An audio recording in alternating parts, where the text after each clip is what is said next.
On today's episode, I have Kelly Rawlings. A couple points I think that are important with Kelly. Graduated from BYU-Idaho with a finance and marketing degree, currently married with a couple of kids, partner in the Standard region at Vivint, managed over 30,000 career smart home accounts, which puts you in the top 5 history of smart homes all time at Vivint. Over 100 solar deals in the last 12 months. Your current region also doing, as a total over 1,500 solar accounts. So Kelly, appreciate you coming on here, man. Just kind of tell us a little bit about yourself, man. Where'd you grow up? Kind of a little bit of your early history. Well, I actually, I grew up in Preston, Idaho. So for those that are listening that are maybe outside of Utah and Idaho, if you've ever seen the movie Napoleon Dynamite, that was actually the town that I grew up in. So believe it or not, you're going to think this is funny. All the people that were in that movie that were actually the background actors, those were people that I went to school with. The tater tot guy, his name was Bracken Johnson. Nicest, 100%, the nicest person on the planet Earth, right? So when you see him in this movie where he's a bully, I'm like, dude, Bracken Johnson fished at Johnson Reservoir. That's what he did, right? So anyways, it was kind of funny. But when we got the call, my twin brother Kobe and I, they said, hey, do you want to come be in this movie? And I'm like, well, where's it going to be? In Preston? And we're like, what in the world's made in Preston? No. Right. And so I look back now, I kind of laugh. We missed our 15 minutes of glory, right? Because that was it. So we missed it. So now Vivint's kind of my second, my second path. So anyways, I grew up in Preston, Idaho. That really was our town. Those were our lockers. I grew up on a dairy farm. So it was a farming community. We milked about 300, head of cows 2 to 3 times a day. It started at 2 and then it went to 3. So I grew up, you'd milk your first set, you'd milk them at 3:30 in the morning and then about 9:30 in the morning. And then, in the early afternoon, and you do that, 7 days a week. Now we didn't always do that, so I don't want to lead on that way, but we did it a couple times a week. And, then we had about 500 to 600 acres of land that we would farm. So we had, barley, alfalfa, and corn that we would go and produce. And then we would, feed the cows with that. And then the excess we would sell. So, I grew up hunting, fishing. I love that stuff. So that's kind of, obviously, as you said, I have my wife's name is Kate. I've got 2 awesome kids and life is good. So anyways, that's kind of where I grew up in Preston. Dude, I saw Napoleon. I mean, I don't even know when that movie came out now, but I was a kid. Yeah. Right. And I think I saw that movie 11 times in the theater or something crazy. I mean, I thought that's like the funniest thing. Is that the vibe out there, bro, or what? I mean, did they hit the nail on the head? Where did that come from? So what's funny is just, all the people, like I said, the background, like the Mr. Poor that shoots the cow, those are real farmers. Like the country, those are real homes. It's a farming community. So it's small town. It was the time, 2-3A. So nothing to write home about. But a lot of those actors and people were just people. Hey, do you want to come and stand in? It was like, sure. Whoa. So apart from the 3 acts. So yeah, it was that. Those were our lockers. That was our high school. All those things were real. That's what made it funny. Is it was that's actually Preston. So now I love Preston, but it's small. Yeah. And so did anyone get rich off that? I mean, did anybody in Preston make some money? Are those background? So the guy that made it, his name's Jared Hess. He's actually done Nacho Libre and some of those other films. And so, yeah, I'm sure he's done really well because obviously people have seen Nacho Libre was great. He's written a couple other, movies that are funny. So, I'm sure he's crushing it. Yeah. But none of the farmers or no, they were just guys. Hey, you're free. Do you want to come stand in and have your 2 minutes of glory? It's here's sure, $500 or something, whatever. Sign this contract. Yeah. That's amazing. Yep. Cool. So you got a twin brother. You guys are partnered on your region? Yep. Cool, man. And then my younger brother, I'm actually fortunate. My younger brother, Riley, he also has worked with us for his whole life. So it's the 3 brothers. And then now I've got a brother-in-law that works with as well. So it's kind of a family gang, Yeah, that's pretty awesome. So how'd you get started in the door industry, man? I'm a member of the Church of Jesus Christ of Latter-day Saints. And so I went and served him. So I went and played a year of junior college basketball in Washington. And then I went and served a mission. And when I got back from my mission, I kind of planned it out in my mind to where I was going to go play there for a year. I was going to go on my mission, and hopefully I would be good enough to go and walk on at a D1 school in somewhere in Utah, right? So I got back from my mission. I walked on at UVU. Needless to say, that wasn't a great experience. I wasn't good enough, but walked on, and I was trying to save money because I knew, hey, I'm probably not going to be able to work and do those things. And so I need to have a job. So I was actually doing decorative curbing and fencing for my uncle. And it just so happens that we had a job in Preston, Idaho. And so I was doing this job, and one of my really close friends from high school stopped by and said, hey, we were catching up. He'd actually got home right before the summer. So he'd actually done a summer with Apex. And so anyways, in this conversation, we're talking about our missions and whatnot. He says, hey, I just got introduced to this direct to home sales opportunity with Apex. And he tells me, hey, I had a really good experience. I love the people I worked with. And then, of course, at the end, he says, I made 63 grand. Well, coming from a small town, he said that, I laughed. I'm like, Danny Porter was his name, still one of my close friends. I said, there's no way that you made that much money. I said, if you can show me that that's even remotely true, I'm in, like yesterday. So anyways, he validated his check. He showed me his compensation, and he set up a meeting to go meet with his then regional, which was Brian Haney and VP. And so I went down I was in pro at the time. So they came down to meet me when I went back to school, and I sat down, and needless to say, we always laugh. We were an easy sell just because we were PhDs. We were poor, hungry, and driven. So we were like, dude, I already know it's real. He did it. He was our, kind of our friend in high school. So I was like, if he can do it, I can do it. Needless to say, we signed up right then and there and said, yeah, how do we do this? Right. So anyways, that was the start of our journey into the direct to home world, I love that. You and Bodie, everyone with their little acronyms, right? Bodie said job, just over broke, like PhD, poor, yeah, I love it. So where'd you serve your mission? So it's Maryland, Baltimore, but I was called to serve Spanish speaking. So the way the church works is we have our prophets and apostles that go and extend those callings, and you can say, hey, I'd like to go here, but they we believe that through inspiration, they make those calls and you go where you're called. Right. And so I always wanted to learn Spanish. And so I was hoping I would go, live in some foreign country, but I didn't. So when I opened up my letter, I saw Maryland. At first, I'll be honest, I was kind of disappointed. And then it said Spanish speaking. I'm like, you know what, as long as I've got Spanish, like I'm good. And because I'd growing up on the dairy farm, a lot of the people that helped us were Spanish. So I always thought, man, if I could just talk to these people, that would be so cool for me. And it'd be so helpful for my dad. Right. Wow. So I always remember thinking, so when I got the call, first I was a little disappointed. Then I saw the Spanish. I'm like, cool, I can make this work. So it was a little more challenging to learn the language because you're in the States, but it's like with anything, I was disciplined. I wanted to learn it bad enough to where I remember actually being in that setting. And you would have a lot of the missionaries, right, would avoid their studies in the morning because you'd study an hour every morning. And then you'd go and teach all day from, 6:30 to 10, at night. You'd go out and knock these doors and basically proselyte. But there was a lot of missionaries that would skip their training. And then if they had an opportunity to teach in English, they would do it. It was easy. And I remember thinking, no, I was called to speak Spanish. I'm going to learn Spanish. And so when we'd have those situations, like, no, I'm called to speak Spanish. I always laugh, I'm white, right? But if they were spoke English, I would pass them and say, hey, give me the Spanish people. That's all I'm teaching. So that facilitated that so that I was able to go and pick up the language pretty good. So it was awesome. Mission was amazing. How many baptisms? The more I learn about this stuff, the more I got to know, because it's like the average is 2 baptisms in 2 years. So how many baptisms did you have? I can't even remember. Everyone's motivated by different things. It was interesting. My favorite part about the mission was actually the ability to just work with the missionaries and to help and to teach and to train. That was like my favorite thing. So I know I had over a handful.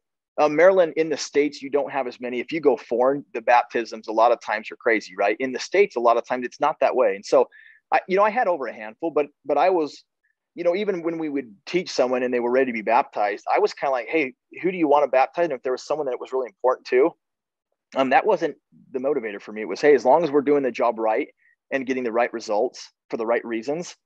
And I was able to go and work in that. That to me was the biggest probably blessing and thing that I love most about my mission. So it was amazing. So yeah, that's awesome. You get out of your mission, you come back home. Then you're playing basketball after your mission. What position did you play in basketball? 2 guard. So like a shooting guard on the wing. How tall are you? 6'1". Oh, okay. Yeah, you got a shot still or what? I wouldn't say I've got much of anything right now. I mean, I used to could jump and I could do it, but yeah, I'm washed up. I still got it in my mind, but when you go and play and you're like, holy cow, your mind thinks you can do certain things. And I could still get there if I went and worked out and played. I just, you don't play like you used to. So the answer is no.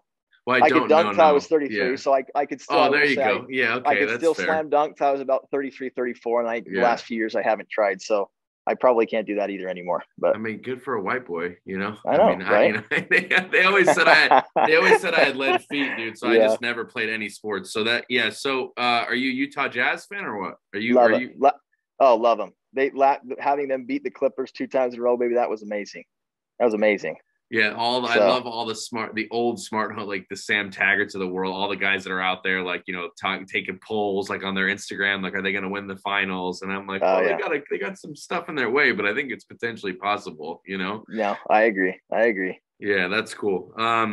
So you come home, your cousin shows you this check for more money than you've ever seen anybody make in a summer, and you just say, I mean, that was enough to just kind of get you right into it. Yeah, I mean, I think so. I guess maybe specifically here, I think one of the interesting takeaways there was I look back, I'm like, why was I was kind of an easy sell. We actually that first year went out and did really well. We produced about 800 accounts that first year, Kobe and I. And I think the difference is a lot of times in our industry, I guess 2 points come to my mind. Number one, I think everybody wants to be successful, right? Everybody that you talk, no one says, man, I want to be a loser my whole life, be poor. No one says that. Everybody wants to be successful. I think the difference is there's those that are interested in success, and there's those that are actually committed to it. And what I mean by that is interested means I want to do it, but when times get tough or it's challenging, not bad enough to push through those things. And then there's those that say I'm committed. And so when those hard times come, or whatever the case may be, they push through it because they're committed to the result and they're willing to pay the price until they get that result. So for me, the first thing was, I go back to this. I didn't have an alternative choice. I knew that the current path I was taking wasn't going to get me to where I wanted to go, short and long term. And so for me, I was like, what are my alternative choices? And for me, it was a really logical and easy decision, right? And I was committed. So I'm sure we're going to get in that more. But as I went through that first year and second and so forth and so on, for me, I was committed. So what that means to me is I was never a quitter. And I can kind of relate some stories even with my childhood. With that, but I was never a quitter. So when I made the decision to do it, what that meant was I'm going to make money. I committed I was going to make as much as my managers made. And so in my mind, I think because one, my friend had done it and been successful, and you could say I had a full knowledge that was possible. It wasn't a belief. It was a knowledge that it was real and possible. And then I believed in myself. I'd had past successes. I knew if he can do it, I can do it. And so I was fully committed. So the first thing was that probably made the biggest difference for me to actually go and start this whole 15-year run where I feel like it's been a huge blessing. The second thing I would say is risk. It's understanding what risk is. And I say this, I was thinking through this once again, as I've reflected. And when we go and recruit people, I've always found it really fascinating. It's amazing how many mothers and fathers, friends or family will discourage people from doing direct to home. And one of the main reasons is it's risky. And I want to just call something to people's attention. If someone came to me today and said, I've got an investment for you, and I said, cool, when's my exit and what's my return? And they said, cool, at the end of 12 months, you're going to be in the red and you're not going to make any money. You would never do the investment. You would laugh and say, why in the world would you bring this to me? What's crazy and how that applies to our job is this. Parents discourage their kids from doing that. But at the time when I was going to school at UVU, I knew tuition was $5,500 per semester.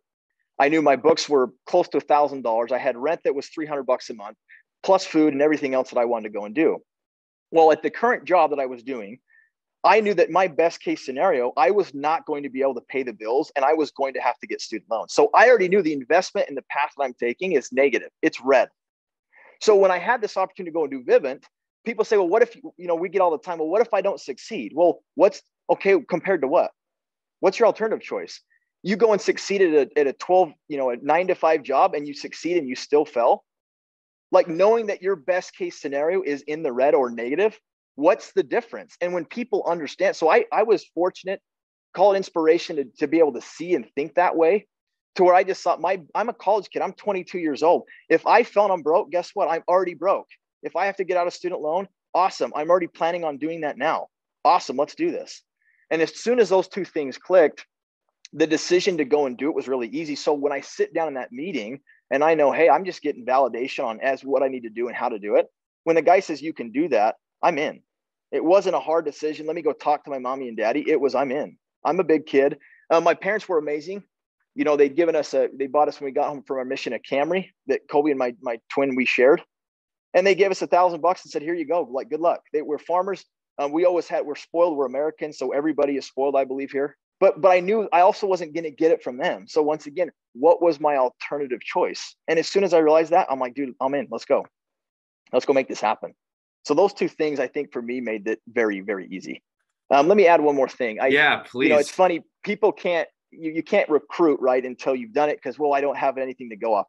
That's completely not true. The first year we went out and did 800 accounts, and it was a belief. It was the belief that we knew Danny, our friend, had done it.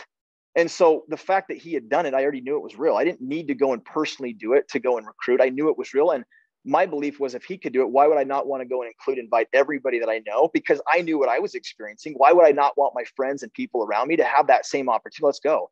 And I'll be honest, there was a set of twins and some friends that said, you guys are stupid. I can't believe you do that. We had people in our community at home that wanted to see us fail. You're crazy. Why would you give up your summer? But once again, when you're committed to something, you make the decision, you follow through with your decision. And I knew this is what I need to do. And I knew it was right. And so I stuck with it. And it's always funny. The year I come home, people are waiting. Well, how did it go? And as soon as you come home, you say, it went awesome. I did exactly what I said I was going to do. Everybody stops, they think, and then they sit and they're kind of like in a stadium, and they're watching this thing go on in the arena, and they're mad until they realize, because they don't dare to do it. They don't want to do it. They want to, but they don't dare to do it. And as soon as you come back, what happens is then the regret and I wish I would have done or had the willingness to do what you did. So what was interesting is recruiting the second, third year became easier, because now you not only had the proof that you'd done it, you had a bunch of friends that had done it, but now everybody wants to jump on board because you've now taken the step that people are waiting for leaders to take. And that is to go and influence and to lead the path. Right. So it was awesome. So that was kind of how I made that decision. That's kind of a rant, but that was kind of my thought process going through it. No, Lee's about to go take the gang to Starbucks and get a rant for the day. I think we should just clip that and play it when he gets to Starbucks. I was like, that was, there's a lot of nuggets there, dude, that I hope I don't miss any of them. But one thing that's just like, while you're talking, it keeps replaying in mind. There's this kid, Mo, and I love social media, dude. Like, some people have a hard time with it because they're comparing themselves to other people, but I just love it for mostly motivational stuff. And there's this kid, Mo, he owns Simple Solar. I think they're based out of Florida. He just posted something yesterday that like blew my mind. He was like, he did like a poll. He was like, it's so funny when I post online that, hey, I got this job offer that'll make you $500 a day. He gets blown up, 150, 200 DMs. People want this job. But when he says, hey, we're hiring for reps, and all you got to do is knock doors, and you could make 2, 3, 4, 5, 6, 7, 8, 9, $1 million. They're like, whoa, whoa, whoa, whoa, whoa, whoa, whoa. Oh yeah. Like, I'll take the $500 a day all day long, but the minute you want me to commit to, like, you want me to knock doors? So that's what kept coming to my mind when you said that. So yeah. Well, and people have to realize is, and this is when you're younger. I remember my younger brother when he was in high school, right? I always told him, I remember giving him maybe this advice. I said, in high school and life, you're going to want to fit in. It's funny. It's kind of like this paradox, right? We want to fit in. We're tribal people. And I remember telling in high school, you realize, like, if 10 people are doing, or 9 people, if there's 10 people at a party doing things they shouldn't, the inclination is for you to want to fit in. And so you're going to want to do what those people do, whether it's right or wrong. But remember, it's the one person that doesn't do it that stands out, that is unique. And it's kind of this paradox where we all want to be unique. We all want to have that attention. We want to feel special. We want to be important. We want to have purpose. But a lot of times we realize, guys, by doing the same thing that everyone else is doing, it's not going to achieve that. And I think that we need to be aware that which we desire most, we believe easiest. We want to believe that the path, everyone else is going to school, or everyone else is doing this path, and somehow I'm going to do the same path, but I'm going to get a different result. I'm going to be wealthy. I'm going to have my dream life. I'm not going to get up in the morning. I'm not going to do something hard. I'm not going to exercise, but somehow I'm going to own my own business. And I'm going to travel the world. I'm going to do these things. And I'm like, guys, like, that's not how it works. On the contrasting that, if you think about the things that are most valuable, relationships, friendships, family, right? When I say that, I think my wife, my kids, my brothers, my friends, working out, playing sports, the hardest things in life, even my mission, the things that are the hardest, that hurt physically, spiritually, mentally, emotionally, those are always the things that you remember and that you grow the most from. And we know that. We know to go to a gym and be successful, I'm going to have to watch my diet and be consistent. It may not mean I need to go every day all out, but I need to be consistent. We know that. And when it hurts at the gym, we know, it's probably going to do that for 2 days. And it's going to get worse after the second, third day. But then there comes this time where you break through that 2 weeks, where all of a sudden it becomes enjoyable and you start to see growth and it doesn't hurt anymore. And all of a sudden we know that in every other thing, but for some reason, when it comes to making money, for a lot of people, we think, I want to get rich, but there's got to be a shortcut. And it just doesn't work like that. So I could not agree with you more. understanding that and then seeing big picture and realizing, hey, it's those things which are typically hardest that bring the biggest yields. Those are the things that if it's hard, we should be tackling it, not running from it. There's a new guy that I have, a new rep that we just got, and he's going to hear this for sure. And he's going to know it's him because we were just talking in the office yesterday, but this will be a couple weeks from today when he hears it. But, he's like, I'm 31, dude. And I got into this industry when I was 30. So, a lot of these guys are coming in at 22. You guys are coming in right after your mission, early 20s. And and this kid that I think I was like, oh, this kid will kill it. And we're talking yesterday, and he's, in his first week alone without anyone, by himself. And he's struggling a little bit. He had a good day yesterday, but he's, whatever. And, he's like, bro, like, money doesn't motivate me. And I'm like, yeah, I get it. Money doesn't motivate most people. I was like, what motivates you though? Okay, he's like, well, I want to like travel and I want to like skate and snowboard and all these places. And I said, you do? So you want a little bit of freedom and time, right? He's like, yeah. And I'm like, yeah. So how do you accomplish that? How do you go places? How do you go? I mean, it's his first time renting an apartment. I mean, it's all his first. Thankfully, my mom kicked me out when I was 18, so I had to learn that earlier. But with these guys, I'm thinking like, bro, do you understand how you travel? Like, money, right? I'm like, money, right? Oh, okay. So when we replace the monetary value with what our goal, and that's, I think too, like, and I don't know how much of this you've done, but that the goal setting and the planning and all those things, obviously probably you did with your mission and stuff, but so a lot of good nuggets there from you, man. I like that. Let me add to something there. I think the one thing that people just have to realize when it comes to money is even our job, a lot of times like, oh, I don't like knocking doors. Cool. As a farmer, there's things about farming that suck. There's never going to be a job where every single day, everything is perfect and peachy. That's not how life is. And it's not how it was supposed to be, right? There's supposed to be opposition and things so we can grow and progress. What's interesting though, is I look at those people, the people that struggle to be productive in this job are those that don't have a big enough why or a bag of whys.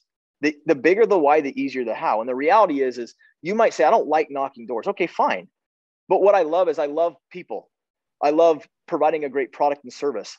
I love having the freedom to be able to take my family and have experiences. I love the fact that I can go and bless the lives of others and those around me to have those experiences. I love the fact that I can be a leader, that I can teach and help people to do things the right way. There's all these benefits that come. And what's crazy is this. John Wooden wrote a book years ago. It's called Wooden on Leadership. And he actually talks about how if you'll build your character and the foundation off certain principles and skill sets, then money and success is a byproduct of becoming the right type of person. And what I found is that as you go and you have the whys and you do things the right way, then money is one of those things that, oh, and by the way, you're getting wealthy. And then what it means is you can go and say, you may not love knocking the door, but you love the trip and the vacation and all those things that you're able to do. And that's because you went and did something that allowed you to go and build wealth to do those things. And once again, it's just, people that say that, they're just not thinking big enough and they don't have enough whys. If your list is big enough, then the how becomes really easy. I got to go knock doors. That's it, to have all these things. Hell yeah, let's go. Right. That's what it comes to. Right. I love that. So I want to touch on your first year. So with your brother, Colby, right. So you two did 800 accounts your first year. Well, me too. And then we brought, I think it was maybe 3 or 4 guys. So we went and recruited. I remember at the time we had a couple buddies that we were rooming with and guys that we went to college. We said, hey, you should come out and do it. Some of the very best ones actually didn't come. It was the guys that you wouldn't have thought, and they were the guys that you didn't look at and think, hey, these are going to be the killers. They're the ones that came. But needless to say, we went out and between, 4 or 5 of us, we went out and did, 750 to 800 accounts that first year. And where was your first summer? It was in Nashville, Tennessee. Oh, my favorite. Oh, it was awesome. Yeah, the downtown was sweet. It was fun. I love Nashville. People were great. Where did you mostly knock in Nashville? All over? I can't remember. I gotta say, I can't remember all over. I mean, there was town. I remember the town that we loved was Clarksville. Yeah. Right. It was a little military town. But it was all, I remember just the people being good and nice. And I think we just kind of knocked the whole place, but I can't remember. It's been so long, to be honest. Yeah, Sam Taggart's on that D2D tour thing, and he's on Instagram talking about like his favorite places to knock are like towns with less than 5,000 people. He's like, I've made most of my money in small rural towns that like people are afraid to go knock, right? Because they're like, I don't want to go there. It's too small. Like, there's no money in that. Yep. But like realistically, it's like the people that have no one's ever knocked their door, so there's no saturation or anything, right? Yep, 100%. So what'd your parent, I mean, what, your dad's a farmer. I mean, what did he think when you and Colby were like, hey man, we're going to go knock doors for this alarm company? Because that's what Vivint was then, right? It wasn't like what it is now. Yeah. So first, I mean, my parents are amazing. My mom is the most amazing woman on the earth. My wife too now, I guess, right? I've got to be careful there. She's amazing too. And my mother-in-law, I've got amazing women in my life. Let me say that. But they were always supportive. My dad was the same way.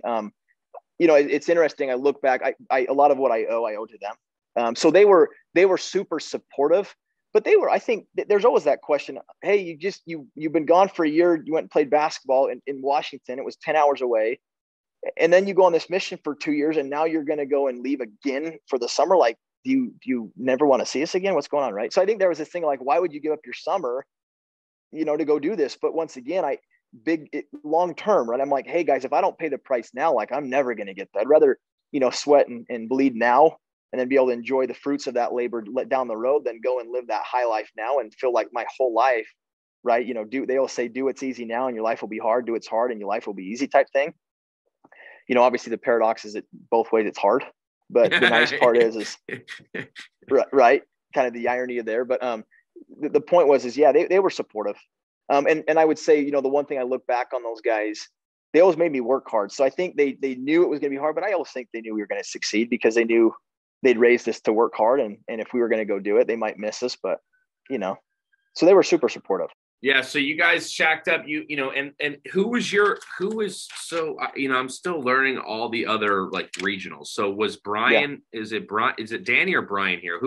So Danny was my best friend in high school that came and introduced me to it.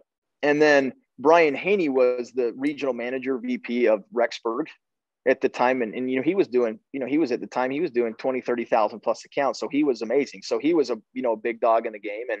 And he's the one that, when I met with managers, hey, come meet my regional type thing, right? That we do. And so anyways, I went and met with him second. He's the one that, just painted a bigger vision. And he's the one that kind of got me rocking and rolling on it. I love it. Is Brian still around? No, he's not. So shortly after, they were only there. Brian was there. Danny and him were there a couple more years and they actually left, which once again, I think we're going to talk about later about the progression of the job, but those are a couple of things that I learned a lot from too. So nice. But they were only there for about 2-3 years and they left, and it was kind of left for us to go. And we worked with Vic Martinez, one of my close friends and buddies. We worked with him for the next, 5-6 years. So you come back from your first summer, you guys loved it. So then what was the driving force for year two? Like what did year 2, 3, 4, 5, what did those next couple of years start to look like for you and Colby? Because obviously, you're in this with your brother now, right? So you guys are doing this together. Yeah. You guys are running this business together. So like, kind of what did the next couple of years in succession start to look like? Yeah. So you come home the first year, and for those that have done a summer, probably one of the most rewarding feelings a guy or an individual, will feel is when they come home from the summer or when that you've done something and given it your all.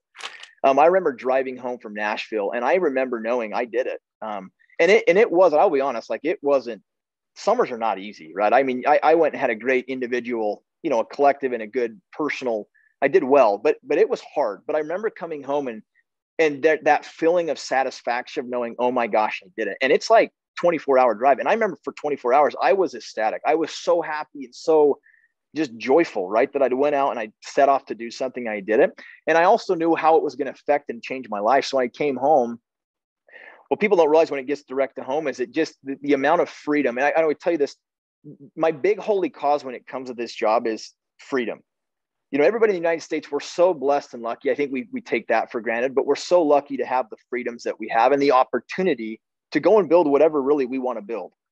But even within that freedom, there's a certain level of limitation. And that's that I can only do the things that I can afford to do. And I remember thinking what my holy cause was if I could do what I want, when I want, with who I want, and not be restricted financially, that is complete freedom. Yeah. And so when I came home knowing, at the time I was going to school, so I'd made the money. My goal was to go and beat my manager, and I'd come and I'd achieve those goals, and I did, and I knew I made the money. But I got a vehicle, I paid my school off, I got an AR-15. Like I did some of those really big things that I'd set goals to get.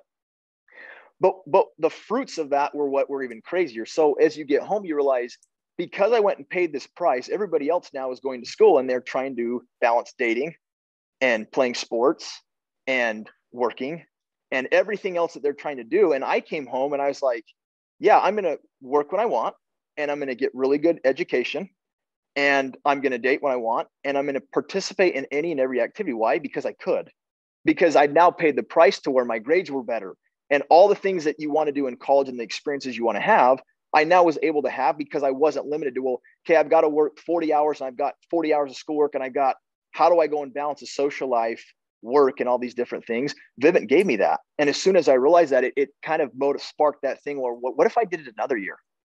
What if I did it 2 more? I wonder what I could do in 3.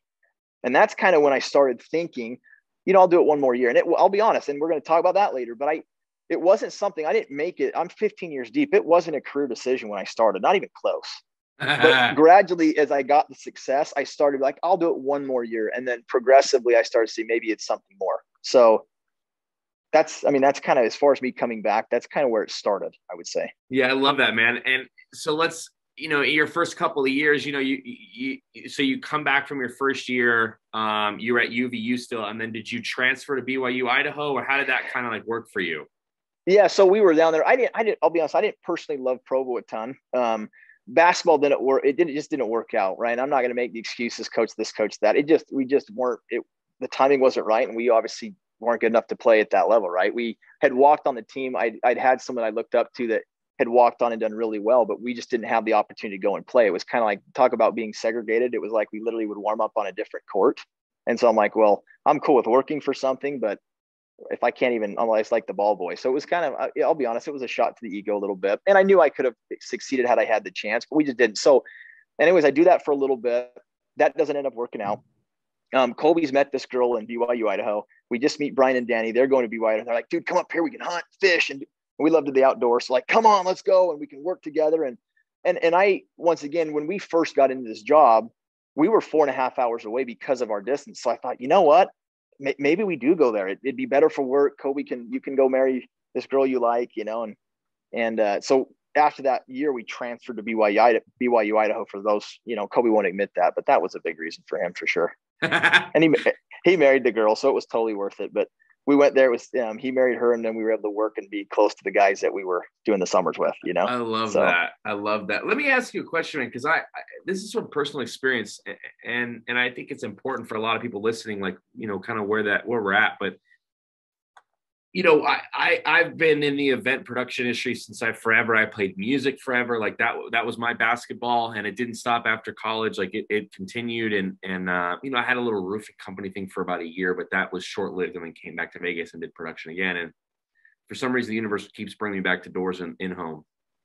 And so not for a long time, but for the first like couple of months, even here, although COVID shut it down, but even now, there's like little moments where like now events are coming back and my buddies are doing some big events, and my head's like, I miss it a little bit. My passion, like you said, my passion has obviously changed exponentially now with doors, but the thought will arise, right? And it did. When I went to roofing, right? So what was kind of that like for you? Because I think for a lot of people, like they want to take the leap into this arena, into this lifestyle, into this, opportunity, but they're afraid of leaving that thing. So kind of what was that like for you with basketball? If you, once again, when you give it your best, the truth is once again, I'm not going to make the excuses to where the coach, I hate when people say, oh, I didn't get along with a coach, because that's essentially saying you couldn't hack it. What I will say is this: I was fully willing to work. And I'd give it all. We went and played at this junior college because I had a plan, right? I was strategic. I want to go play here. I played 34 minutes a game. I was a good athlete, and I was a great defender, and I knew I could play at the next level. When I went to that next level, bottom line is it wasn't the opportunity I needed. We literally would warm up on a different portion. We would chest pass balls. So I could sit here and say I was a stud. We were not a stud there. And so you do that for so long, and I express it. Hey, I'm okay with earning a spot and going through what I need to do, the pain I need to go to earn it. There was 2 guards at the time I knew I could. We were very athletic. We were strong. We were kind of farm. We were our probably competitive advantage. We were just strong. We were athletic and strong. And I knew we could shoot, right? That's what white people do. We shoot the ball, right? So I could shoot the ball decent. But what I knew I couldn't do is if I didn't get a chance, then we didn't even do the 3-man weave. It was like the basics. So I went and I expressed those, hey, I want to play and I'm okay with earning it. But if I can't get that opportunity, What I'm not willing to give up is these other things that are also really important, such as dating, good education, and making money and getting ahead. So I said, I either need to have the assurance that I'm going to get that opportunity, or I'm going to go and make another plan. And that becomes my plan A, to where I can go and have some control and go and produce. And he was straight up. He just said, I don't know. And so at that point, it wasn't hard. So when I left it, I'll be honest with you, it wasn't hard, because I look back, I did everything I could. I gave it my best, and I went to every option. And then when that wasn't a good option, I pivoted. So I've never once looked back and said, what if? Not once, ever. Not even kind of. Right. So if you do things all in, the bottom line, I think, to life is, if you give it your best, and it doesn't even mean, in this case, it's funny, I'm sitting here telling this story, like, that means I failed, right? In a sense, like, I failed at that goal, but I did my best. And so I was still, my confidence and my self-worth was still high, because I did my best, and I was okay with that. So that actually went to help me be successful in Vivint as well, because I knew, hey, I'm going to achieve what I put my mind to. And if it's not, I'll pivot when the time's necessary. So it was never hard for me. Yeah, that's like the Michael Jordan theory, right? At the end of the day, like, you haven't seen me how many times I've had to fail to get where I'm at. So I mean, like, It's like all those failures breed more success. So I really love that. So, you're out knocking with your brother. You got this little team of guys, man. Like, kind of was it different for you guys? Because, I had my brother, and kind of what I'm alluding to is, like, your adversities with, emotionally, what are you overcoming at the door in the initial year? Like, was it different? Like, I got my brother and my friends here, so it's not as hard, kind of what was the hardest things for you to overcome within yourself when you're on the doors? Okay. So I actually have, as I reflect, I have this, it's interesting. This is one of those questions that I actually have a lot as I reflected. It was really fun. And sometimes almost like kind of emotional, because you reflect back and you have these tender things that you look back and at the time were so monumentally hard. But then you look back, you're like, I'm so blessed and thankful that I went and persisted through it. Right. So a couple things. So the first thing was this, probably the first emotional thing I had to overcome was this. When we got recruited, I mentioned we were going or living in Provo, and the guy that recruited me, Danny, was in Rexburg, Idaho. He's 4.5 hours away. And so by default, I didn't get the training and the help that I wanted to have. And it was interesting, because I remember as we would try and go and knock, I had to figure out how to get my shirts and my badges and a lot of the stuff, because I just didn't have someone there. And then I remember we started to knock the doors, and we would literally jump in our car and we would drive to West Valley, Utah, and we would knock doors. And my pitch consisted of, I am doing alarms. Do you want one? Like, that's how good it started. That's how good I was, right? It was horrible. And we got curb stomped. But I guess what I would tell people listening to this is this. I look back at that moment, and what it taught me was to be extreme ownership, to have extreme ownership, to be accountable, and to be self-reliant. Because while all those excuses were valid, I could, in fairness, they are real. A lot of times we think our excuses, if it's real, it's justified. And what I would argue there is this. The fact that he was gone was real. It was a problem. It was hard. It was true. It was real. But me going with that excuse of I didn't have the help, it didn't pay my money. It didn't get my goal. So regardless of whether it's true, it doesn't solve the goal, which is to go and be financially independent. So I made that choice that I'm going to go and figure it out. And because the alternative was, once again, then what, quit and say it was my manager's fault? That doesn't solve the pain, right? So I made that choice to go do it. And that literally, I look back. So I guess my reflecting back now 15 years, today, when we recruit people, I often find it interesting. These individuals, it's almost like you have to like take them like a baby. You have to feed them, and you have to walk their hand and hold them through every process and step. And you have to course them to go to meetings and trainings and do all these things. And I look back, I'm so thankful.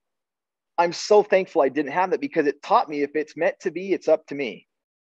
And I think if people would go in this job and just realize, regardless of the area, regardless of the manager, yes, those things are important. So try and pick wisely.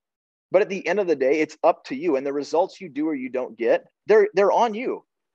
And so the first thing I had to emotionally come is, I'm going to go do this. I'm going to be successful. And I made that decision. And looking back, it was one of the biggest things I made, because I've never relied on someone else or blamed someone else for my lack of success. There's things I'm like, yeah, I wish I would have had that. But at the end of the day, it's made me more self-reliant than I would have been, because I didn't have it. Right.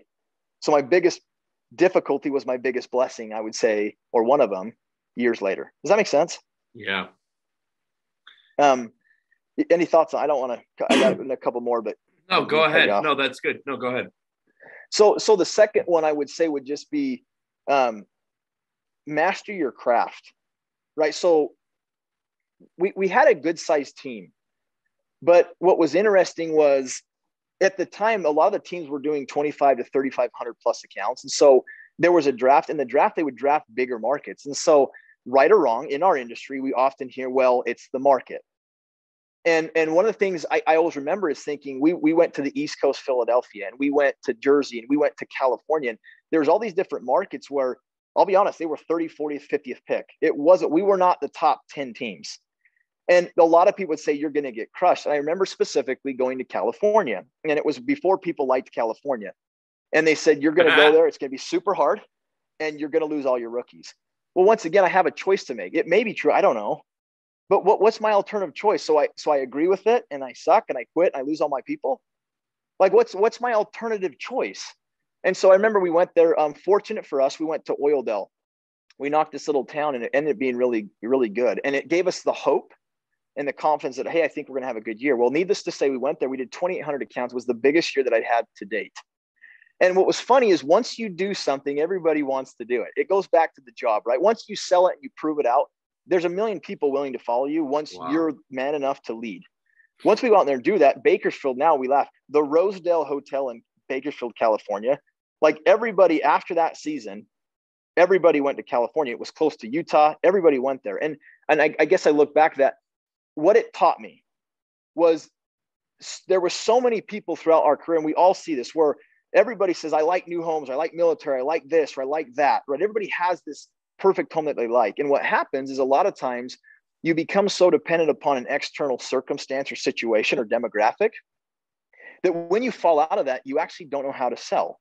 And you'd see guys that would go and sell 300 alarms, and then the next year they'd move out of this, this oil town, they'd sell 100 accounts, they'd quit. Because all of a sudden their ego couldn't take the hit that they actually didn't produce. And of course, it wasn't their fault. It was the market. Wow. And I was so fortunate because what it taught me was at the time, once again, most people or a lot of people would say, well, I'm just unlucky, or it's not my fault, it's the market. I look back at that time and I say, I am so thankful, because what it taught me to master my craft. And it gave me this confidence to where whether I have sold everywhere. I have sold the East Coast, Midwest, West Coast, you name a place, I've sold there. Right, or close to it. But what it gave me was the confidence that I'm a good salesman. I'm a master of my craft. I don't rely on a certain type of homeowner to go be successful. And that has allowed me to go and teach people and to be consciously competent in my craft instead of just being, I'm unconsciously good. I don't know why I'm good. Just say it's not that hard. That doesn't work when you're training people. Or if you're going to be a leader, are you consciously competent, and can you articulate why you're good at it? And can you explain that? Have you had to? Because of that experience, I was able to go and say, hey, I learned how to do the job, and it's blessed me in my ability to go and help and train others. Does that make sense? So I would say the second thing I learned emotionally was, once again, it's kind of the same thing. Don't take excuses, but it's master your craft, be a professional. Another emotional thing that I went through was, and it's kind of interesting. It's not a real job, right? And my lesson is, I would say, would be go all in. And the reason I say that is, so I was going to BYU-Idaho. So I transferred, and that's where I ended up spending the last, 3.5 years of my college experience. Well, when I'm in this college environment, guys, I'm here to tell you, like, direct to home, not only was it not sexy there, like it was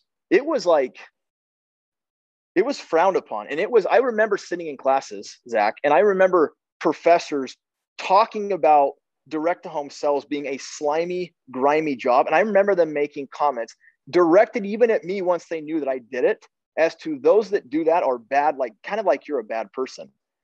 And I'm going to be honest, guys, I'm a pretty confident person, but you hear anything long enough, it affects you a little bit.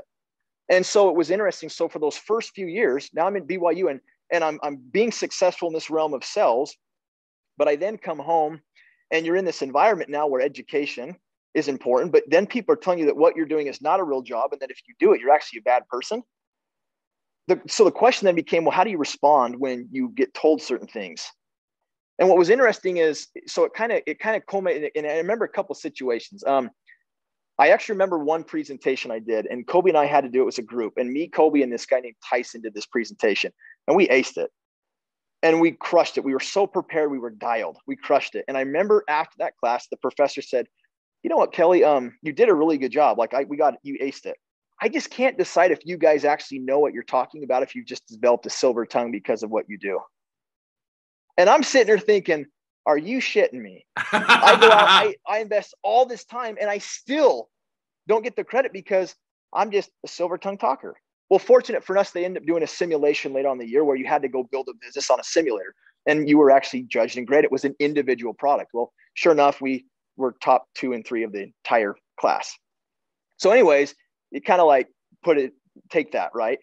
But I got that my entire college career. So this culminates to this point where at the end, and I want to take a side note here. So I've got all these thoughts coming. Yeah. You know, we need to think or a lot of people say, should I go to college, or should I do this? Should I do this, or should I do that? We need to have the compounding and the power of and I always believed in that. People say, is school important? Guys, and is important. You can do school and be a successful business person. You can be a good husband and be a sales guy. You can sell products and have integrity. You can do that. So my point with that, sorry for that little input, but oh, I love it. But when I'm going to do this, so we have this award at the end of the year. Kobe and I win this. It's the Newell K. Whitney Business Program Award. So out of all the business students, we were elected to go and receive this award. And there was a handful of people that got it. Well, there's this banquet. And I remember the purpose of the banquet is to celebrate our achievements and then to talk about, well, what we're going to do after that. And I remember literally having to reflect on this thing and what am I going to say? Here I am, I'm going to get up in front of all these professors and these students, and I'm going to tell them I knocked doors. And I remember having to make this decision because there were people that were going to these big firms with, Goldman Sachs and, JP Morgan Chase and these big firms that in the program would be business, right? Oh my gosh, I can't believe you did that. They had the title, but I remember they were making 60 to 80 grand. That was their salaries, and they were going to work all year round and maybe have a week off at best and grind them. And I just remember thinking, what am I going to say? Well, I'm going to tell you, it was that reflection that I remember thinking down and I said, okay, what is a real job? And for me, what I found was this. A real job to me was 3 things. Number 1, do I like what I do? And there's going to be those out there say, well, Kelly, did you really like knocking doors? Guys, knocking doors is 1/50th of what we do. There's so much more to it. If that's the only thing you can think of, then you're just missing the mark, right? We're blessing families. We're protecting them. We're leading others. We're recruiting. We're lifting, our friends, our families. There's so much that goes into that. But I'm like, do I like what I do? And the answer was, I love the people I worked with. I love the opportunity I had to go make money. I loved what I was doing. I'm like, yes. Okay. Number 2 was, does it give me freedom? And the answer was, I'm like, yes, I can pick. At the time I was doing summers, but I'm like, I have more freedom than anybody I know. Okay. And then number 3 was, is there room to grow and am I financially taken care of? Well, guys, everyone that does direct to home sales, regardless of what they're selling, knows that. That's why we do sales. As soon as I realized that, I thought, wait, so the real job is what? The one that you don't like, that you don't get freedom and you don't get paid for it? That's the real job that everybody professes to want. I'm like, no, thanks. As soon as I came to that realization, I remember standing up. I said, yeah, I made the decision. It's interesting. I'm going to do this as a career. And that is funny. It took me till graduate. That's 3-4 years into it. It takes me that time. And that is when what's funny, I stood up there proud to say, I do direct to home and I lead and manage people and teams. And as soon as I did that, was funny, from that year to the next, that was the year I went from about 180 accounts to 250 plus. And yes, I did 20 preseason. Why? Because I was all in mentally. But the 20 accounts I did preseason doesn't make up for the 60, 70 accounts I did on top. It was mentally, I had made the decision, I was all in. And so even to another level that I hadn't had those first 3 years, I was proud of my craft and I went all in. And when I did that, people were more willing to follow me. People were more willing to buy from me because I was all in. So emotionally, that, believe it or not, was a time that I can remember saying, man, that was emotionally, that was something that I had to decide and make a decision. Does that make sense? Mm-hmm. 2 more that come to my mind was the last, another one was innovate or die. In our job, I think one of the things we know when we talk business, if you don't innovate, you die. And one of the things I think we commonly hear in our business is that the job's hard. It just sucks. I can't do summers or blah, blah, blah. And we know that the bottom line, guys, for those that are listening direct to home, you're going to evolve as a salesman. Your family's going to evolve. Your friends are going to evolve. Your business is going to change. And the company for which you work is also going to evolve. We know that in a business setting, that's the case, but there comes this point in our careers where a lot of times we think, I know business that works, but how does that actually, we're unable to apply it to ourselves. And for me, what that meant was there came this point in my career 2 years ago where I've now done it for 13 years. I've been successful. I make really good money. I live where I want. And it's funny, up to that point, I said I would never move because I do this job because I live where I want. That's the reason I do the job. But guess what? My family changed. My marital status changed. My guys changed. The maturity, the tenure changed. So I had to make a decision. Am I going to stay here and die? Or am I going to innovate? And what's interesting, and we talk about, people say, well, the job that we do, it doesn't matter what solar company, pest company, or alarm company, we talk about it as being a really good vehicle. What does a vehicle do? A vehicle, guys, it's not the vehicle that makes us successful. The vehicle, we're the ones that push the gas or the brake. We're the one that turns the steering wheel. We're the one that determines the destination. Guys, that's why we love the job. That's what attracted us to it in the first place. So what's crazy is I realized, okay, it's up to me. And so what's crazy is we blame, once again, I'm going to go back to this, it's common theme, excuses, right? It's the job. I just can't do the job. Guess what? Did Vivint or any other company tell you how to do it? They just said, look, here's the tools, go do it. You can make as much as you want. You're the owner. So what's crazy is I said, you know what, I'm going to move. And I moved out to Texas. And I moved to Texas because I said, I've got to improve the way I do the job. The job hasn't changed. I have changed. And the job, I'm not subject or a slave to the job. The job is supposed to be subordinate and work for me. It's my slave. It's my job. It's my vehicle. So I moved to Texas and I said, cool, I'm going to innovate the way I do the job. I'm going to change the way I live the schedule. I did it more consistently. Why? Because I wanted to have a more active role in the church. I wanted to be a better dad and husband. And I wanted to grow and be around people that I felt like were more willing and able to accept the opportunity. So I made a change. And guess what? It was the hardest thing because I'm a homeboy I'm a hometown boy from a small Cache Valley, Utah/Idaho. That's where I grew up. I loved it. But I made this change. And what's crazy is I look back, one of the biggest blessings is the hardest decision. I made it change. So now I look back, I'm so thankful I made that change. Emotionally, it was really hard for me. But the reason I'm saying this, and I thought about the people listening to this, is because there's people that are starting this job. And there's people like me that are 35 years old with 2 kids and a wife that are wondering, how in the world do you do the job? Guys, it's your decision. You do the job. You make the rules. If you don't like your environment, your situation, change it. If it's meant to be, it's up to me. It's up to you. So go and change your outcome. Does that make sense? Yeah.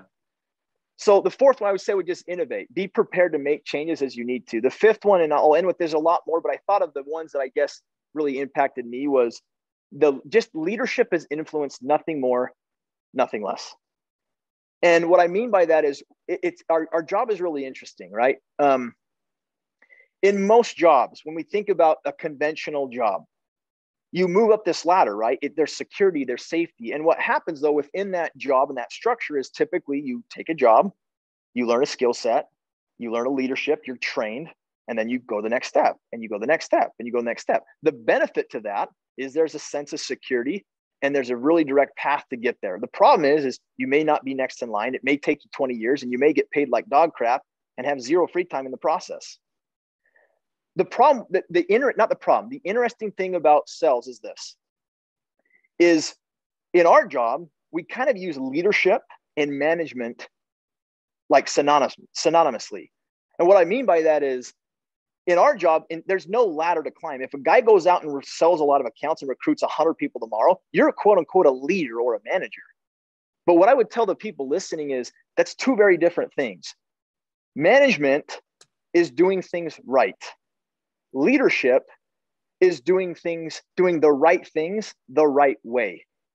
And what people don't realize is if you're not willing to do it the right way and lead, you're never going to grow if people aren't willing to follow you. And what I mean by that is if you're not the leader and you haven't increased your lid or your ability to lead and to do it the right way, no one will follow you. In leadership, you can't say, and that's the thing I think that sometimes people in our industry skip is they think, well, I recruited you, you're my guy, you'll do what I say. If guys don't want to follow you and you don't have people, guys, you have to look in the mirror. Like that's your problem, not theirs. Once again, no excuses, guys. It's accountability. And I say that because as soon as you realize your job is to serve, protect, and to work beside your people and to do it in the right way, that's when you go and lead. And emotion, I said, because guys, our job is hard. The growing pain is, well, how do I go and grow in an industry where sales in general has a high turn, it has a high fallout? Guys, that's true.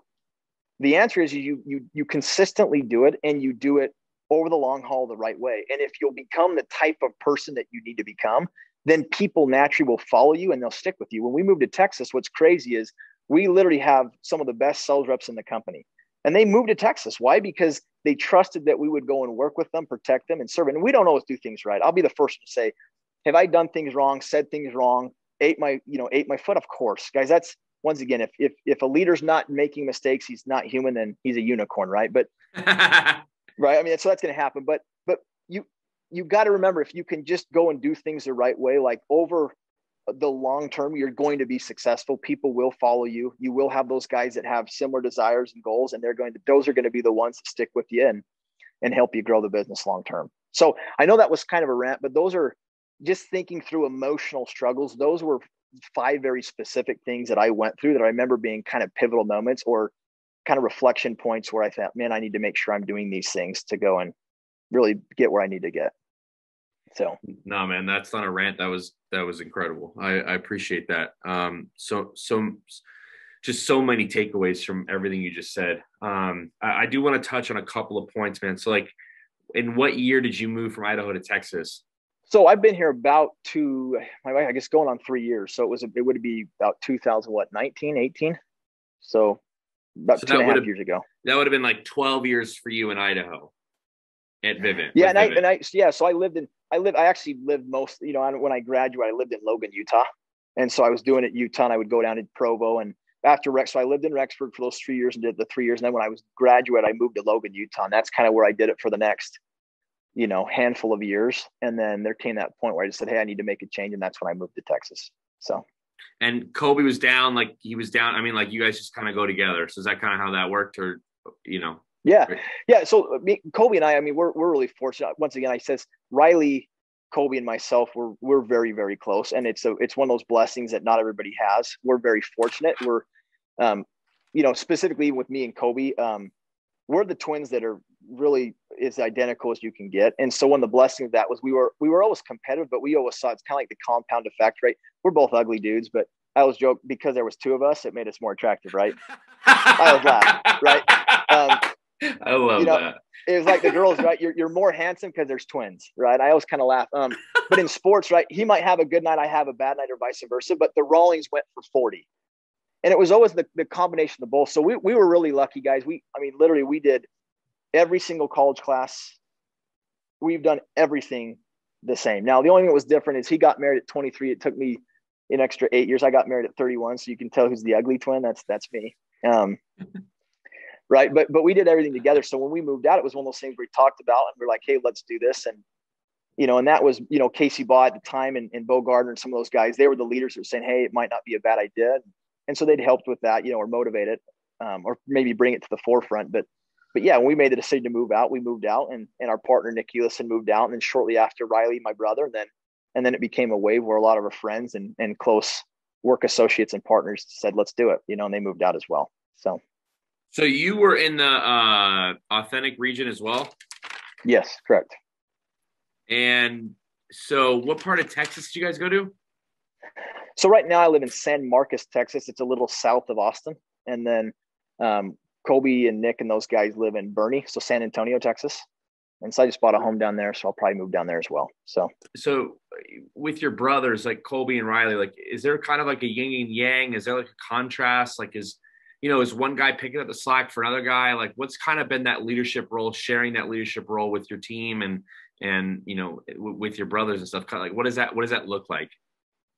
Yeah, so I think we've been really fortunate that way. I mean, maybe the disadvantage was initially when you're recruiting, you kind of have a similar network, and so you had to branch out a little more that way because there's 2 of us, right? So once again, your blessings, your curses, vice versa, right? So, I think that way we kind of had the same friends, and we were close. We weren't the twins that said, hey, I need to go and create my own name and separate myself from you. We were actually the twins who were like, hey, we're better together, and we're, the sum of 1 + 1 is 3 with us. We always felt like that, right? So but yeah, there's certain things that I would do. Selling and training, I really love to do. And Kobe, he does the same thing. We're more operators, I would say. But there would be things where he'd maybe administrate or handle certain things, and I would do others. And as long as we're delegating, saying, hey, what needs to get done this week? So we have planning meetings. And one thing that always helps is, I think a lot of times in our jobs, we get overwhelmed or maybe anxious because there's so much to do. And when it's all floating up there in chaos, it's unorganized, then you get that sense of anxiety. So a best practice is, obviously daily and weekly, I do my personal planning, but on a collective level with our partners, Riley and Nick and some of these other guys that we work with, our leaders will sit down on Mondays and we'll just go through it and say, hey, let's really quick, let's look at the core parts of our business: recruiting, training, selling, and culture. How are we doing? What do we need to focus on? What do we need to achieve this week? And then who's going to do that? And when are we going to report it by, right? If we'll go through those steps, then specifically you can say, hey, maybe you have 5 recruits. Hey, I'll take him, you take him, you take him. And let's make sure we have them ready to go by the following Monday. And then you go to the next thing, right? Whether it's training, who's going to train who and how are we going to do it? How are we doing? Do we need to improve it? Do we need to do something different? When, where, and what's the deadline to make sure we have a certain result? And you can kind of go through that cells. How are our cells, right? How can we improve? What do we need to do? What are we going to do to improve them? And who's going to do what? And then last, the culture, right? And our job, I think one of the biggest blessings of where we work is that there's a really strong culture, right? And camaraderie and systems in place that go and help build that. And if you're a leader, it's saying, what type of culture am I providing for my people? And it needs to encompass 4 parts, right? Spiritually, physically, emotionally, mentally, and you think about it, if physically, are they making money, right? If guys don't make money, they're going to leave. It's the reason they get into the job. If they're not making money, they've got to make money. Number 2, are they, even socially, do they like the people they work with, right? Are you providing experiences for them to go into, to feel like they're part of something that's special, right? Spiritually, is their purpose? Have you painted a vision and helped them see where you're going and where the company is and what their role is in it, right? And then mentally, are they being challenged and pushed, right? We have to feel like we're growing. And so as you go through this and build it, and then activities and events, and once again, this is you can talk it perfectly. It's hard, right? These things are really hard to do. If it weren't, then everybody would have 1 million people selling 1 million accounts with a perfect culture and no one ever leaves or quits, right? So that's the perfect thing. But I will say, as we've done that, that's helped us to organize and to make sure that we're getting things done and being productive. And that's helped us to be here, obviously, 15 years later. So.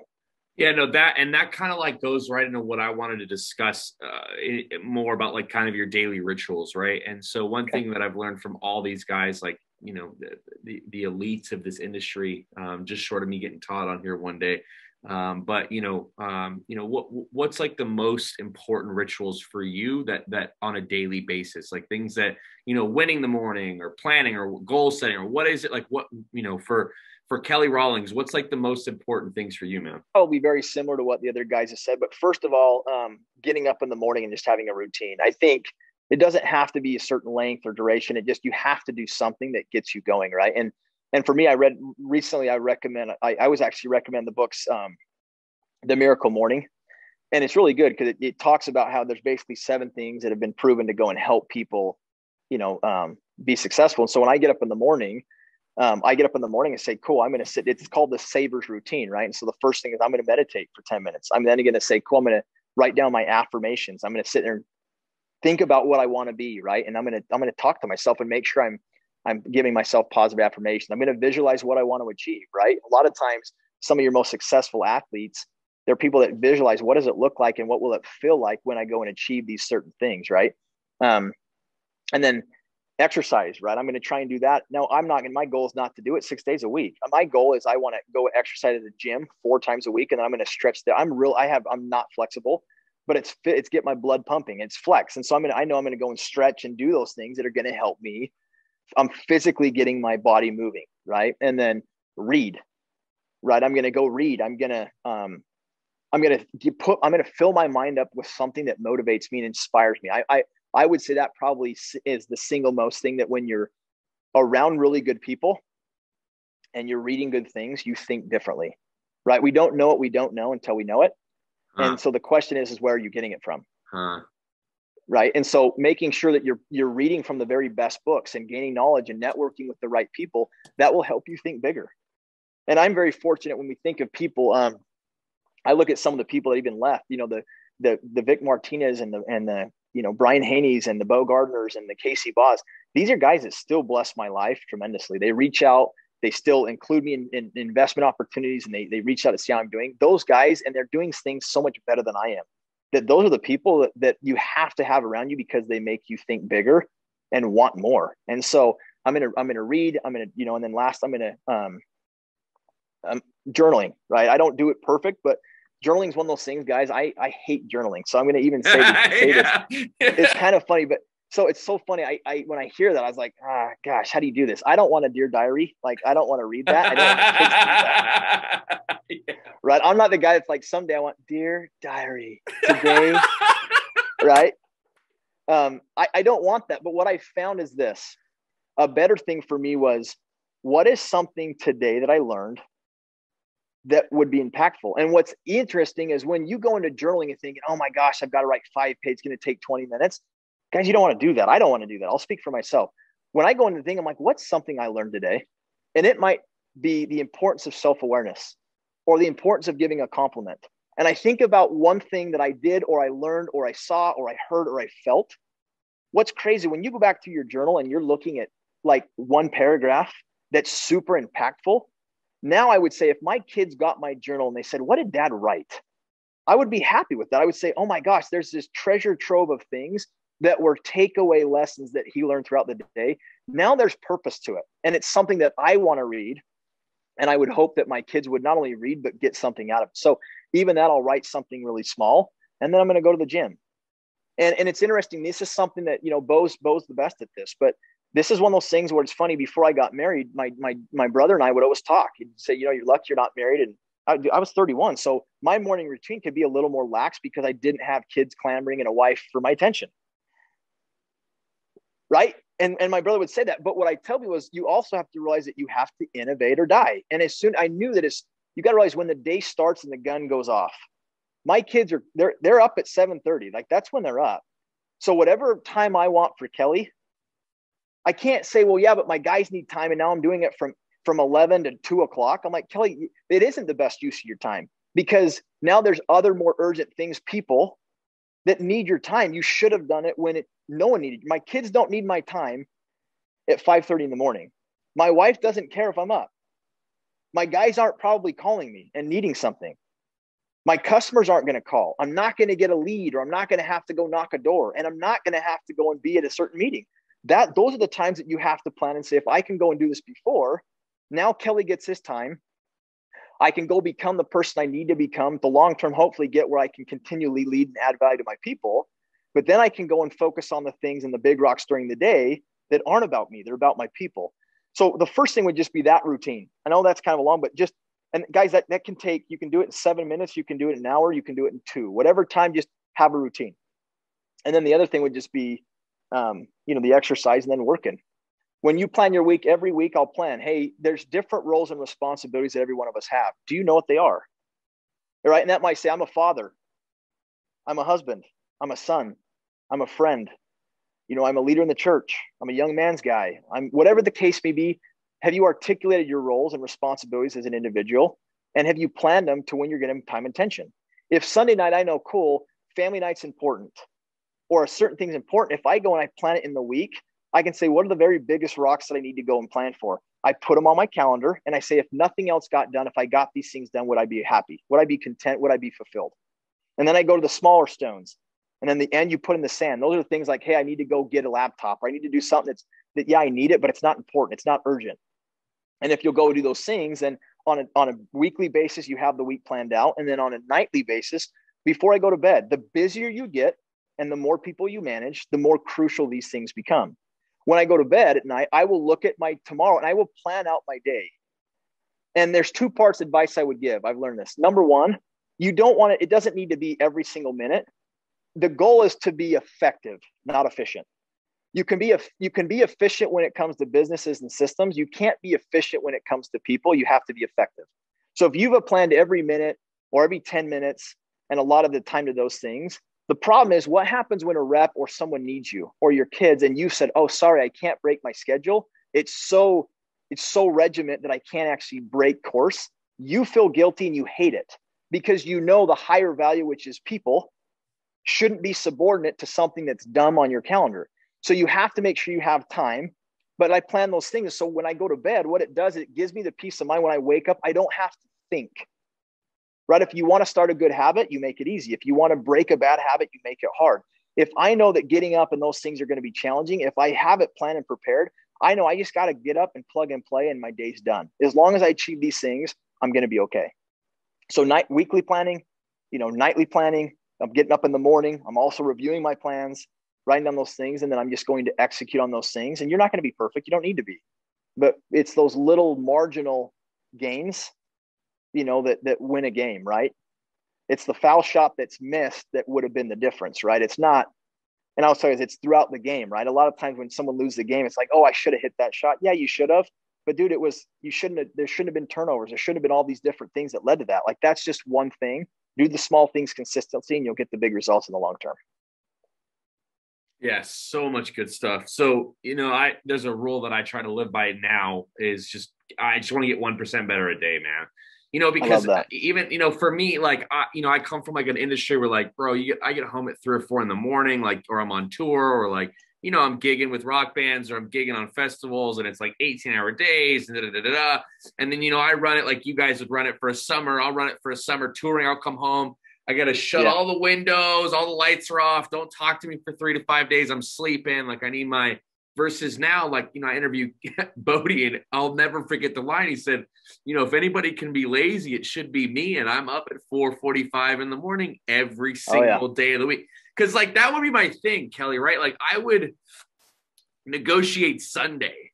Well, I'll get up at this time every day, Monday through Saturday, but Sunday I'm going to sleep in.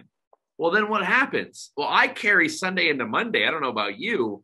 And then I'm listening to other podcasts like Bradley and these other guys are like, well, why don't you plan your week Saturday night? So Sunday's the start of your week so you can be successful. And then Troy Gokritz is on here, and he's talking, Troy Gokritz is talking like, like, if you're not knocking on Monday, your week won't start. So there's just this whole thing of like that a lot of you guys have that I just admire. And also to the people that are listening too, like a lot of guys that I'm seeing now that I'm recruiting are within my network of friends, and they have no experience with doors, because I mention this on the podcast all the time. A year ago to the day, I didn't know who Vivint was, bro. You know what I mean? Like, I had never heard of Vivint. I'm like, somebody's telling me about Vivint. I'm like, bro, I can install a doorbell camera myself. Well, that's the extent of my knowledge of Vivint. And so a lot of these guys that I know have no clue who Vivint. They have no idea, right? And so when you mentioned the mindset, like, we don't just knock. It's if all you do is knock doors, and you are you're something's going wrong. Like, something ain't right, And so a lot of these guys that I've just changed my paradigm, and the guys that I'm recruiting, I'm trying to do the same for them, because, it's just what you guys have done over these last, decade or so with this, Todd being the cornerstone, I think, of all of it. It's just pretty miraculous. Especially for me, because I need it, man. I need even these talks. Like, I just get, we're fortunate. We're all just so fortunate. When did it explode, right? Has it been a gradual thing for you and your brothers? Like, when did, doing 30,000 accounts is unbelievable. Like, when do you guys get to this point where you're doing, over 1.5 megawatts of solar a year, plus, you've gotten to 30,000 accounts lifetime? Like, when do you get to this point? Like, is it just been gradual, or was it overnight, or really, what was it? No, it's definitely gradual. And I think that's the big lie that everyone wants to believe is, once again, I'm going to go back, that which we desire most, we believe easiest. We see, and I think Muhammad Ali or something said this, right? But you see the guy with the trophy standing in the ring, and he's recognized there. What you don't see is all the blood, sweat, and tears that went into the training prior that got him there. And so, no, it wasn't. It's one of those things when we talk about count, those are counts over lifetime. Those are over our jobs doing it. Those aren't, even the solar, all these different things we do, it evolves and the business changes, and you go and do the best you can to implement these systems and to be consistent. And then you go and perform. And what happens if you consistently do it over time, then the results, one day you wake up and realize, hey, we're doing really well, right? Last week we did over 100 installs in a week in solar. Well, Vivint's been doing solar for not that long, right? The Vivint side of things. but we would have never thought a month ago we were doing that. But it's consistently putting in the efforts and doing those different things that you start to realize, man, we're doing the smart home, we're producing the solar, things are going great. It's incrementally. And I think if you're not willing to do that, you just have to realize you're probably never going to get the reason Bo and Casey and these people that we admire so much are in those situations is because even when they could stop, they didn't. They made the choice not to. Right? I'm working because I enjoy it. I'll always work. Now I might take a step back and fill a different role at some point in time if something changes, but I'll always work. I enjoy it.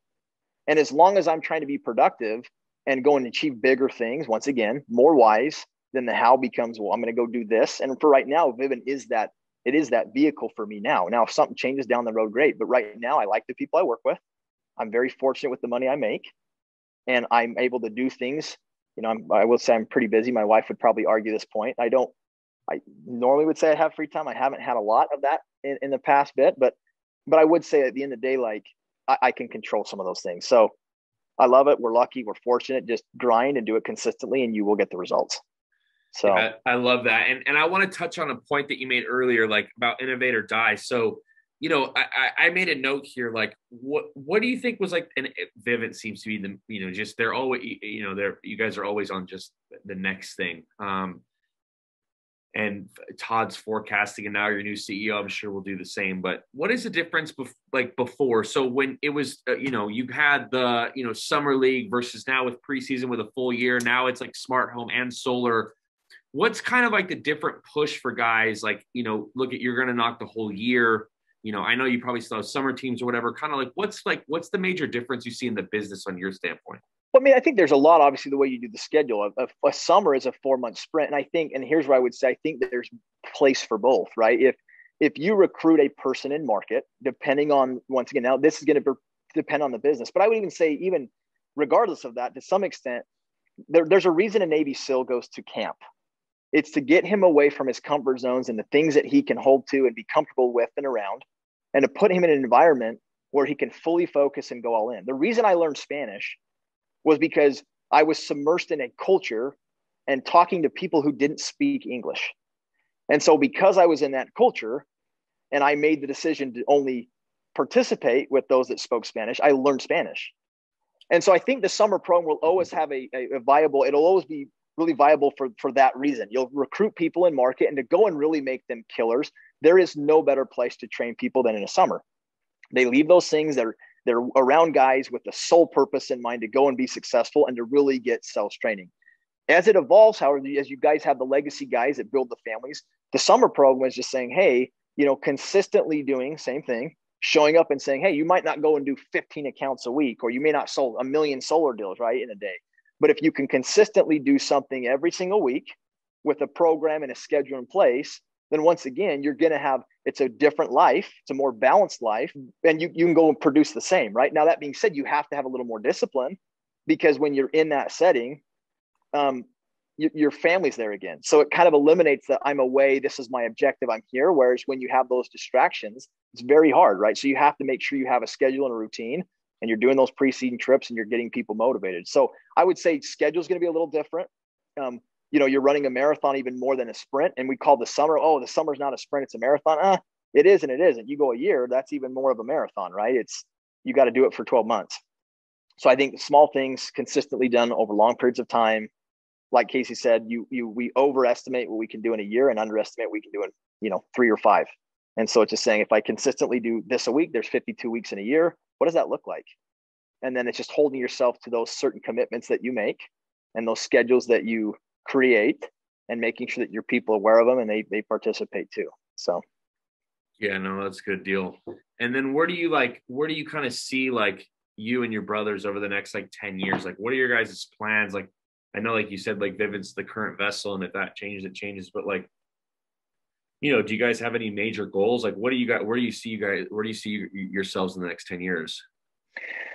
Right now, I love where we're at now. Things are great. And it seems like every year you think what it will be like. The opportunity is great. And Kenny mentioned this on his, but if you like who you work with, the compensation's fair, and you like the direction of the company, why not? That's kind of, I believe that, right? We all kind of subscribe to that. So right now I'm fortunate. I love the people I work with. I mean, Kenny and JT and, and Nick and these guys I'm fortunate to work with, Baker, these guys, like they're great. Right.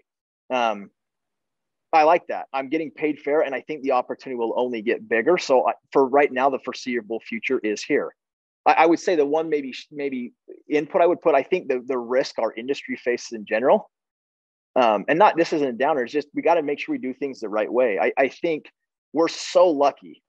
We are so lucky. There's nights I go to bed, I'm just like, why me? Why am I so lucky to live where I live with the family I have and the opportunities that I have? Why? And I guess the warning I would say for those listening is, the devil smiles when good people do nothing. We need to make sure that we do things the right way. And we need to make sure that people around us do it the right way. The biggest threat to our industry is people that do it wrong, and they have a short-term focus on what's in it for me, regardless of how it affects the company or the individual.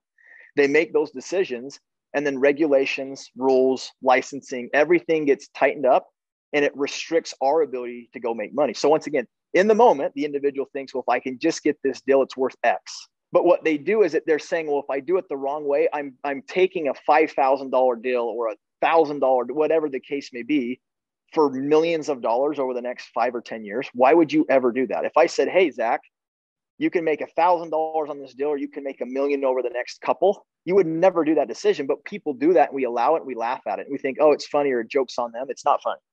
Joke's not on the customer. It's not on the company. It's not on good on you. It's shame on you. Do it the right way so that guys like us that are going to recruit can have the opportunity, and we can go and invite other people to have that same opportunity. It is a shame on those that are given the opportunity to have a stewardship to go and bless and lift others that don't do it that way. Shame on you. Because at the end of the day, like, we will all be accountable for the way we do the job, the way we treat other people, and the way that we use our talents. Do we magnify them or not? And so I would just, that's a little, sorry for my rant, but no, I would say that's the biggest risk. We need to make sure we do that. We are so lucky. Let's take advantage of the direct to home, and let's treat it like gold and be blessed for the opportunity. Like that's my thoughts on that. I'm here as long as we keep doing it right, and it should be for a while. So. Yeah, I feel the same way too. Like integrity is, it's all people are buying at the doors is your integrity. Yep. And what's your experience been with solar? I mean, you guys have been on alarms and smart home for so long now, and solar is probably a big portion of your business now. Like, what's that change been like for you guys? Awesome. I mean, the thing with Vivint that makes it great is that I always tell guys, this is when you start your business, you have to know what business you're in. I've always joked, we don't sell alarms. We don't sell solar. We're in the business of talent acquisition and people. We hire and train the best and the most elite salespeople in the world. That's what we do. So whether we're selling water softeners, pest control, or we're selling solar systems, if you become a master of your craft, which we talked about a little earlier, it doesn't matter. What I found is this, though. What is really fun about solar? So I've done the alarms for, 14 years, 13, 14 and a half, whatever years. What's interesting is it's fun because right now I'm seeing walls be brought down in even solar. That it's so funny. I think a lot of times, for example, people would say, well, solar's it's so hard to sell. I'm like, no, it's not. When I sell a solar deal, the majority I do are probably 30 minutes or less. I know. Well, but there's so much follow-up. I'm like, no, there's not. Like, if you prep the customer, I've sold alarms I sell an alarm in 30 minutes. Why would a solar deal? Yeah, but it's more money. I know, but people act how you feel. The only thing they know is what you tell them. If I tell them, hey, this is a simple process and this is like shooting fish in a barrel, that's how they perceive it. So first, it's solar can be sold the exact same way a smart home can. Well, number two, you have to be in person.